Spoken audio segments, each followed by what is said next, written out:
Yanila Diko, the 13th of August 2017, 0910 South Africa. The United States of America and North Korea are effectively in a state of war. North Korea has finally achieved the unthinkable. They have produced an intercontinental nuclear warhead that is capable of reaching U.S. cities, and Korea's usual threats have suddenly taken a more somber and war-ready tone. While America is among the 9 countries that continue to possess the estimated 16,300 nuclear warheads that exist in the world, with North Korea now joining the club, their leader Kim Jong-un has become more arrogant and more foolhardy, in a way his father and grandfather could never be, and this to many is because he is finally capable of matching this vitriol with deed.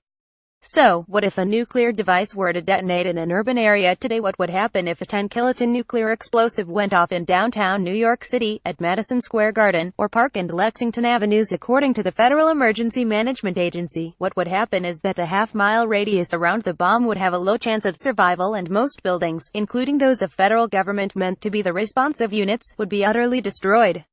The next half-mile would suffer extensive damage, fires and serious injuries, and those within 3 miles could suffer minor injuries and slight damage to their homes. The area hit by a nuclear bomb would not be habitable for 100 years.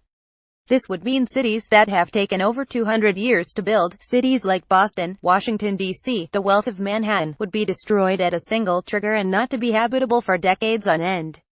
There is not a single American who thinks that is an acceptable loss, even when that is compared to the utter annihilation of the entire North Korea. One nuclear explosive would cause an unthinkable and unacceptable loss of life, loss of livelihoods, a damage to a metropole that would create a void so big America would never recover. After Trump warned North Korea that it risks the destruction of its people if it were to attack the United States, many experts have said that in fact Trump is risking the destruction of all people. The cost to both the U.S. and North Korea of a full-scale nuclear war would far exceed any conceivable benefit. How did we get here? What is the source of the America-North Korea antagonism? According to Michael Rubin, a resident scholar at the American Enterprise Institute and a senior lecturer at the Naval Postgraduate School, the Korean War never really ended. The 1953 armistice merely ended the most active phase of the conflict, but more than 1 million troops still face each other across a demilitarized zone DMZ less than 3 miles wide. The Korean War, Fatherland Liberation War of the 25th of June 195,027 July 1953 began when North Korea invaded South Korea. The United Nations, with the United States as the principal force, came to the aid of South Korea. The real war, of course, was between Soviet Union and United States, who both came into North Korea and South Korea respectively. Between 1966 and 1969, there were more than 280 North Korean attacks on Americans or South Koreans around the DMZ. North Korean commandos staged attacks on the presidential mansion in Seoul, and North Korean forces seized the USS Pueblo, a U.S. Navy intelligence-gathering ship operating in international waters off the North Korean coast, and took hostage all the ship's personnel.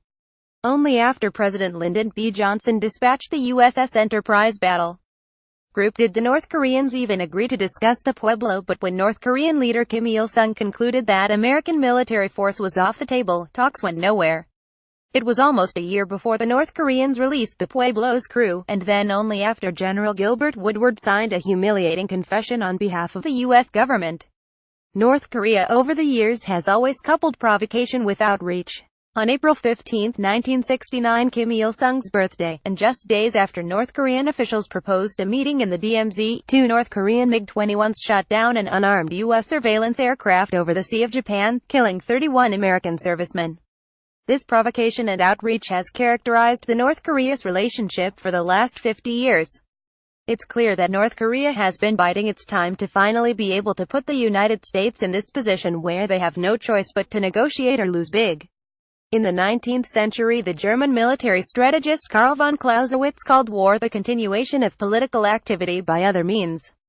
The modern world, however, is very complex, and Trump and Kim Jong-un seem to take comfort in simple answers. What they fail to recognize is that for every complicated problem there is a simple answer, and it's usually wrong. Trump's fire and fury speech may be profoundly reassuring to those who otherwise would be profoundly confused by the dilemma North Korea's possession of nuclear weapon poses.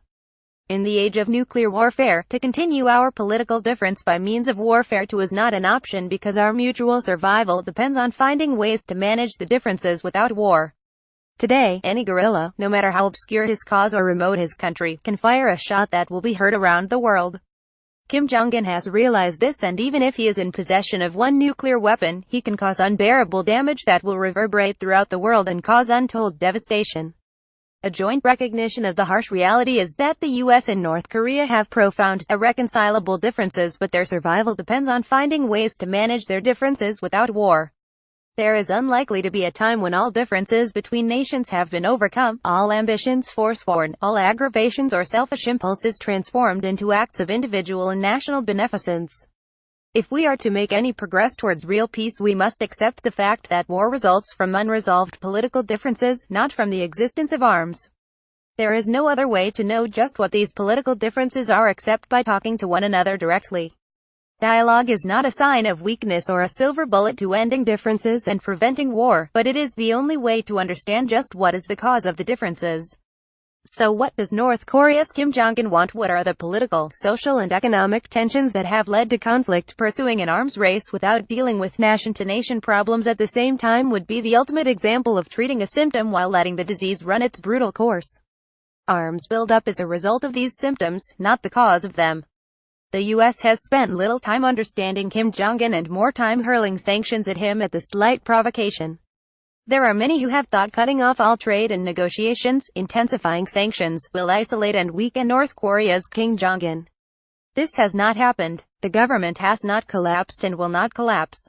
He has simply squeezed his people with brutal austerities, and his people will take it. Outside confrontation and isolation can strengthen a dictatorship.